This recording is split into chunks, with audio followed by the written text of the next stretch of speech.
Hello students, चलिए आज की क्लास में, आज के लेक्चर में 9th क्लास से बहुत ही इंपॉर्टेंट एक पोएम है, नो मैन आर फॉरेन।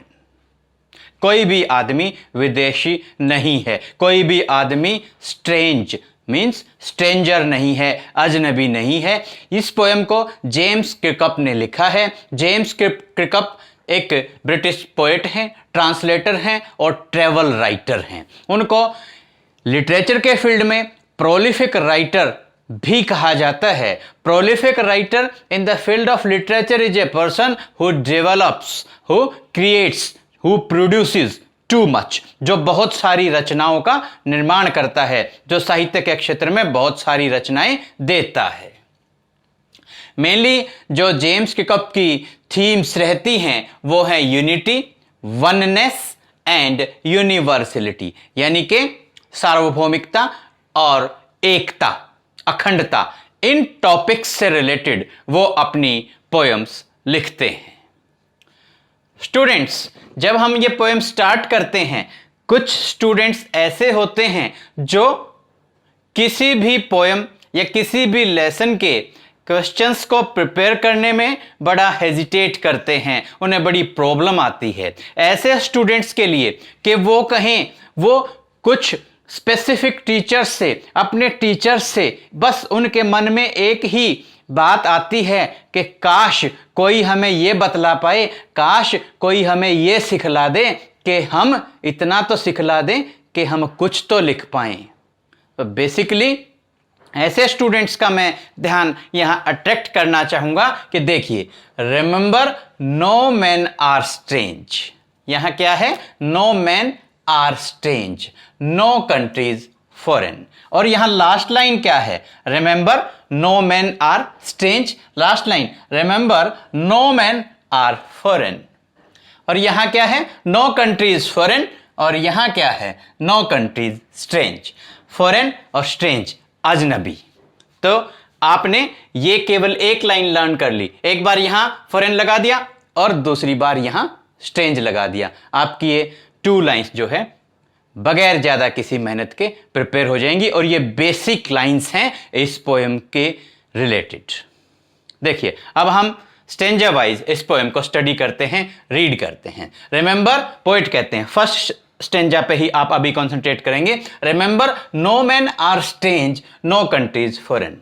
याद रखिए, पोएट कहते हैं याद रखिए, कोई भी आदमी कहीं भी रहता हो वो अजनबी नहीं है। नो कंट्रीज फॉरेन, हम कहते हैं हम फॉरेन घूम के आए, हम विदेश घूम के आए हैं, ये आदमी फॉरेनर है, ये आदमी विदेशी है, ये स्ट्रेंजर है। पोएट कहते हैं ऐसा कुछ नहीं है। ना तो कोई देश ऐसा है जिसको हम विदेश कहें, सभी देश एक जैसे हैं, ना ही कोई आदमी या व्यक्ति ऐसा है जिसको हम विदेशी कहें, फॉरेनर कहें, फॉरेन कहें, स्ट्रेंज कहें, अजनबी कहें, ऐसा कुछ नहीं है। रिमेंबर, याद रखें, no man are strange, no countries foreign. याद रखें, ना कोई देश ऐसा है जिसको हम विदेश कह सकते हैं, ना ही कोई आदमी ऐसा है जिसको हम अजनबी कह सकते हैं। Beneath all uniform a single body breathes, के सभी जो पोशाक हैं, सभी लोग कपड़े पहनते हैं, वस्त्र धारण करते हैं, तो सभी लोगों के जो कपड़े हैं उनके नीचे एक बॉडी है, और वो बॉडी सभी की सिमिलर है, अलाइक है। तो इसको हम इस तरीके से भी ले सकते हैं कि हमारी जो ये बॉडी पे स्किन है, इसके अंडर, इसके बीनीथ, इसके नीचे जो बोन्स हैं, वो सभी लोग, चाहे वो कहीं भी किसी भी क्षेत्र में किसी भी रीजन में रहते हों, उन सब की स्किन सेम है और उनके नीचे जो बोन्स हैं वो सिमिलर हैं, अलाइक हैं। यहां इस बात का ये भी मीनिंग हो सकता है। Like ours the land our brothers walk upon, और जैसे हमारी धरती है ऐसे ही हमारे उन भाइयों की धरती है, समान धरती है, एक जैसी धरती है, जो अन्य किसी क्षेत्र में, अन्य किसी देश में रहते हैं, लेकिन वो हैं हमारे जैसे ही। उनकी जो लैंड है, धरती है, वो एक जैसी है। इज अर्थ लाइक दिस, और उनकी जो धरती है वो एक जैसी है। इन विच वी ऑल शैल लाई, के और वो धरती कैसी है कि मरने के बाद उनको भी और हमें भी उसी जमीन उसी धरती के नीचे दफनाया जाना है, दफना दिया जाना है, जिसके ऊपर हम सभी चलते हैं। तो फर्स्ट स्टेंजा में केवल एक ही first important line, remember no man are strange no countries foreign, ये लर्न कर लेंगे। और लैंड के बारे में बताया है कि सभी जो लोग हैं वो एक जैसी लैंड पे, अर्थ पे, धरती पे चलते हैं और मरने के बाद सभी को उसी लैंड उसी अर्थ उसी धरती के नीचे दफना दिया जाएगा। ये है, तो सिमिलरिटी होगी, हम सभी एक जैसे हैं। They too aware of sun and air and water, भाई जैसे हम सबको पता है, आप सबको भी पता है, सन का भी पता है, एयर का भी पता है, वाटर का भी पता है, क्यों नहीं पता होगा? इनके बगैर हमारी जो बेसिक रिक्वायरमेंट्स हैं वो फुलफिल नहीं हो सकती, हम जीवित ही नहीं रह सकते, हम जीवित ही नहीं बच सकते। तो ये देखिए, तो जैसे हमें सूरज का, हवा का और पानी का पता है, सन, एयर और वाटर का पता है, हमारे उन भाइयों को भी सन, एयर और वाटर का पता है जो किसी अन्य क्षेत्र में, अन्य देश में, अदर कंट्री में रहते हैं। They are also fed by peaceful harvests, by wars, long winters, starved। अब ये देखिए, इन वर्ड्स को आप देखेंगे, पीसफुल शांति भरा हुआ, हार्वेस्ट फसल, शांति के समय उपजाई गई जो फसल है उससे they are also fed, we are also fed, तो उस फसल से हमारा पेट भरता है। लेकिन जब युद्ध हो जाते हैं, मैंने कहा था ये एंटी वॉर पोएम है, जब युद्ध हो जाते हैं तो long winter starve, starve means भूखा मरना, तो वो जब युद्ध लंबे चलते हैं तो वो लोग भी उसी प्रकार से भूखे मरते हैं जैसे हम भूखे मरते हैं, या हम जैसे भूखे मरते हैं वो लोग भी जो अदर कंट्रीज में, अदर रीजन्स में रहते हैं वो भी उसी प्रकार से भूखे मरते हैं। यानी कि युद्ध का नुकसान उन्हें भी होता है, उसी प्रकार होता है जैसे हमें होता है।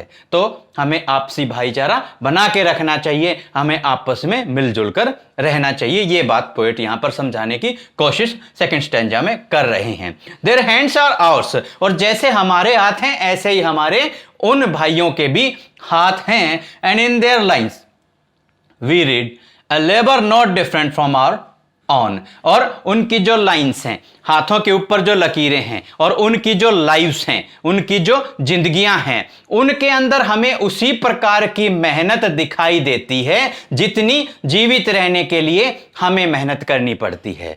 कुछ कमाने के लिए, अपनी लाइवलीहुड को अर्न करने के लिए हमें जो मेहनत करनी पड़ती है उसी प्रकार से हमारे उन भाइयों को भी मेहनत करनी पड़ती है। उनके हाथों की लकीरों में, उनके जीवन की रेखाओं में भी उसी प्रकार से इन द लाइन्स और in the lives we read a labour not different from our own, उसी प्रकार की मेहनत हम देख सकते हैं, लेबर हम देख सकते हैं, जो मेहनत हमारे हाथों की रेखाओं में देखी जा सकती है, और हमारे मेहनत जो है, जो हमारे जीवन में हम करते हैं, जो हमारे जीवन में मेहनत देखी जा सकती है, वही मेहनत हमारे उन दूसरे भाई जो हमसे दूर रहते हैं, अदर कंट्रीज में रहते हैं, लेकिन वो फॉरेन नहीं है, विदेशी नहीं है, हमसे अलग नहीं है, उनके हाथों में भी इसी प्रकार की मेहनत देखी जा सकती है। उनके जीवन में भी उसी प्रकार की मेहनत हमें दिखाई देती है। तो यहां पर आप क्या लर्न करेंगे कि सिमिलर, जैसे हमें पता है वैसे ही उनको भी पता है, क्या? Same sun, air and water, peaceful harvest, wars, long winters, starved, and hands and the lines in their hands. ये आप यहां पर इस पोएम में लर्न कर लेंगे कि उनको भी मेहनत करनी पड़ती है जैसे हमें मेहनत करनी पड़ती है। थर्ड स्टेंजा में बात करते हैं, remember they have eyes like ours, कि जैसे हमारी आंखें हैं वैसे ही उनकी भी आंखें हैं, जैसे हमारी आंखें हैं। दैट वेक और स्लीप, हमारी आंखें भी सोते हुए बंद हो जाती हैं, उनकी भी आंखें ऐसा ही करती हैं। जब हम जागते हैं हमारी आंखें खुल जाती हैं, जब हम सोते हैं हमारी आंखें बंद हो जाती हैं।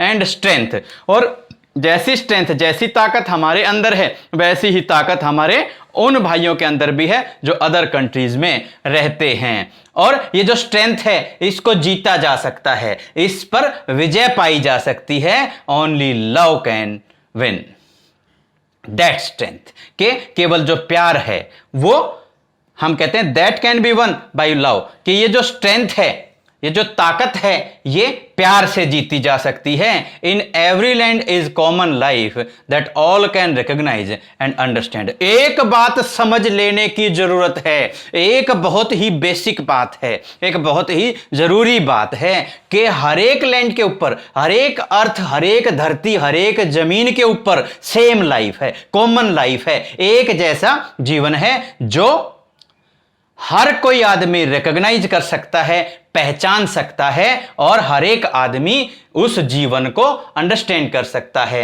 समझ सकता है। तो यहां पर हमारे को क्या बताया गया है कि same eyes and same strength, same life on same land. क्या क्या? Same eyes, same strength and common life. ये वर्ड्स आप थर्ड स्टेंजा में लर्न कर लेंगे। एक बार फिर से रिपीट कर देते हैं। सेम आइज, सेम स्ट्रेंथ, और स्ट्रेंथ कैसी? That can be won by love, जिसको प्यार से जीता जा सकता है, and common life on every land, हर एक धरती के ऊपर कॉमन लाइफ होती है, रहती है। अब पोइट कहते हैं, let us remember whenever we are told. इसको, इस स्टेंजा को आप है ना बहुत ध्यान से करेंगे। क्या बोलते हैं? लेट अस रिमेंबर, आइए हम याद रखते हैं। Whenever we are told, whenever we are told, क्या करने के लिए हमें कहा जाता है? कोई हमें कहता है, कोई हमें उकसाता है, भड़काता है, हमें मोटिवेट करता है कि हम क्या करें? टू हेट आवर ब्रदर्स, कि हम अपने भाइयों से, जो अदर कंट्रीज में, अदर रीजन्स में जो हमारे भाई रहते हैं, उनके विरुद्ध जब भी कोई हमारे मन में भावनाएं उत्पन्न करता है, हमें भड़काता है, तो हम क्या करते हैं? अगर कोई हमें कहता है, someone told to hate our brothers, अगर कोई हमें अपने भाइयों से नफरत करना सिखाता है, इट्स आवर सेल्फ, तो वो हम होते हैं जो उनकी बातों में आते हैं, वो हम होते हैं जो युद्ध करने के लिए तत्पर हो जाते हैं, तैयार हो जाते हैं। और फिर हम क्या करने लग जाते हैं? पहले तो भाई भाई हैं, लेकिन किसी ने भड़का दिया, मन में युद्ध की भावना उत्पन्न हो गई, हम क्या करते हैं? दैट वी शैल डिस्पोजेस, तो dispossess, betray, condemn. Dispossess means लूटना, किसी को उसकी पोजेशन से बाहर निकाल देना, किसी का हक छीन लेना, किसी को लूट लेना। सेकंड वर्ड है बीट्रे, बीट्रे मीन्स धोखा देना, डिसीव करना। थर्ड वर्ड है condemn, condemn means to criticise, आलोचना करना। तो हम किसी की भी बातों में आके एक दूसरे को डिस्पोजेस करने लग जाते हैं, एक दूसरे को अपने हक से वंचित करने लग जाते हैं, एक दूसरे की आलोचना करने लग जाते हैं, एक दूसरे को धोखा देना हम शुरू कर देते हैं। देख लिया, हमने ये मेंशन किया है, डिस्पोजेस, बीट्रे, कंडेम, किसी की बातों में हम आ गए। Remember we who take arms against each other, बातों में तो आ ही गए, ये तो बुरे बुरे काम कर दिया, डिस्पोजेशन कर दिया, बिट्रे कर दिया, कंडेम कर दिया। किसी की आलोचना करना अच्छी बात है क्या? किसी को धोखा देना अच्छी बात है क्या? किसी का हक छीन लेना कहां की अच्छी बात है? और फिर यहां भी नहीं रुकते, बातों में आ गए, दिमाग गर्म है। क्या कहते हैं? Remember we who take arms against each other, लीजिए हमने एक दूसरे के खिलाफ हथियार उठा लिए, तैयार हो गए हम लड़ाई करने के लिए, मरने मारने के लिए। It's the human earth that we defile.